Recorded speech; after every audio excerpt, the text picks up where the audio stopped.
നിഷാദ്, ഒരു കാര്യം നമ്മൾ കാണേണ്ടത് ഇപ്പോൾ ഇന്ത്യ മുന്നണിയിലെ തന്നെ പ്രധാനപ്പെട്ട നേതാക്കന്മാരുടെ പ്രസ്താവനകൾ വന്നിട്ടുണ്ട്. അത് നമ്മൾ ഗൗരവത്തോടു കൂടി കാണേണ്ടതാണ്. മറ്റൊന്ന്, CPIM-ൻ്റെ ജനറൽ സെക്രട്ടറി ആയിട്ടുള്ള MA ബേബിയും പോളിറ്റ് ബ്യൂറോ അംഗങ്ങളും ഉൾപ്പെടെയുള്ള ആളുകൾ ഡൽഹിയിൽ ഇപ്പോഴും പോലീസിൻ്റെ കസ്റ്റഡിയിൽ തന്നെ നിൽക്കുകയാണ് എന്നൊന്നും നമ്മൾ കാണേണ്ടതുണ്ട്. സ്റ്റാലിൻ്റെ പ്രസ്താവന വളരെ ഗൗരവമുള്ളതാണ്, അപലപിക്കുന്നു. ഇത്തരം നടപടികൾ ഒരിക്കൽ കൂടി കേന്ദ്ര ഏജൻസികളെ പ്രതിപക്ഷ നേതാക്കന്മാർക്കെതിരെ ആയുധമാക്കുന്ന അപകടകരമായ പ്രവണതയെക്കുറിച്ച് ഗൗരവപരമായ ആശങ്കയുയർത്തുന്നു. അതോടൊപ്പം പിണറായി വിജയനെ BJP ഇതുവരെ ലക്ഷ്യമാക്കിയില്ലേ എന്ന് ആവർത്തിച്ച് ചോദിച്ച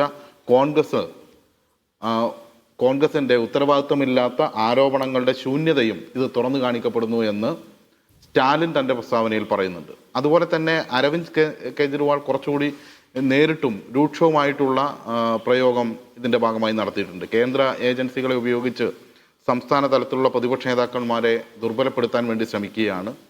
അതിലും പ്രധാനമായി കോൺഗ്രസ് എന്തുകൊണ്ട് നടപടിയില്ല എന്ന് ചോദിച്ചതിന് പിന്നാലെ ED റെയ്ഡിന് വന്നതിനെതിരെയും അദ്ദേഹം പ്രത്യേകം ഈ പ്രസ്താവനയിൽ ചൂണ്ടിക്കാണിക്കുന്ന സാഹചര്യം ഉണ്ടായി. തേജസ്വി യാദവും ഈ തരത്തിൽ തന്നെ ഇന്ത്യ മുന്നണിയിൽ പ്രധാനമായി നിൽക്കുന്ന നേതാക്കന്മാർ ഈ തരത്തിൽ തന്നെ CBI, ED എന്നീ സംവിധാനങ്ങൾ ഉപയോഗിക്കുന്നതും കേരളത്തിൽ പിണറായി വിജയന് എതിരായ നീക്കത്തിൽ കോൺഗ്രസും പങ്കാളിയാവുന്നു എന്നതിലുള്ള ആശങ്കയും ഉൾപ്പെടെ പ്രകടിപ്പിക്കുന്നുവെന്ന് നമുക്ക് കാണാൻ വേണ്ടി കഴിയും.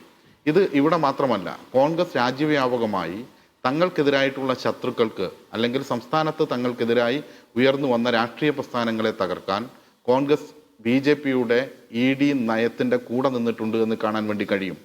മനീഷ് സിസോദിയെ ഡൽഹിയിൽ അറസ്റ്റ് ചെയ്യുമ്പോൾ എന്തുകൊണ്ടാണ് കേജ്രിവാളിനെ അറസ്റ്റ് ചെയ്യുന്നില്ല എന്നതായിരുന്നു കോൺഗ്രസിൻ്റെ അവിടുത്തെ ചോദ്യം. ഇപ്പോൾ ആ കേസിൻ്റെ അവസ്ഥ ഉൾപ്പെടെ നമുക്കറിയാം. ഈ തരത്തിൽ നിലപാട് സ്വീകരിച്ചുകൊണ്ട് കോൺഗ്രസ് മുന്നോട്ട് പോകുമ്പോൾ സ്വാഭാവികമായും CPIM മാത്രമല്ല, രാജ്യത്തെ ജനാധിപത്യ കക്ഷികൾ BJPക്കെതിരായി അണിനിരക്കണം എന്ന് രാജ്യത്തോട് ആഹ്വാനം ചെയ്യുന്നവരെല്ലാം ഈ കാര്യം സൂചിപ്പിക്കുന്നു എന്നത് ഏറ്റവും പ്രധാനപ്പെട്ട രാഷ്ട്രീയമായി നമുക്ക് കാണണം.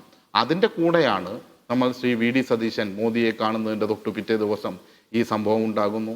ശ്രീ പിണറായി വിജയന് നൽകിയ എല്ലാ സെക്യൂരിറ്റിയും പിൻവലിച്ച ദിവസം തന്നെ ഈ വിഷയമുണ്ടാകുന്നു. ഇത്തരം കാര്യങ്ങളെല്ലാം അതിൻ്റെ കൂടെ ചേർത്ത് നമ്മൾ വായിക്കേണ്ടതുണ്ട് എന്നതാണ് നാം കാണേണ്ടത്.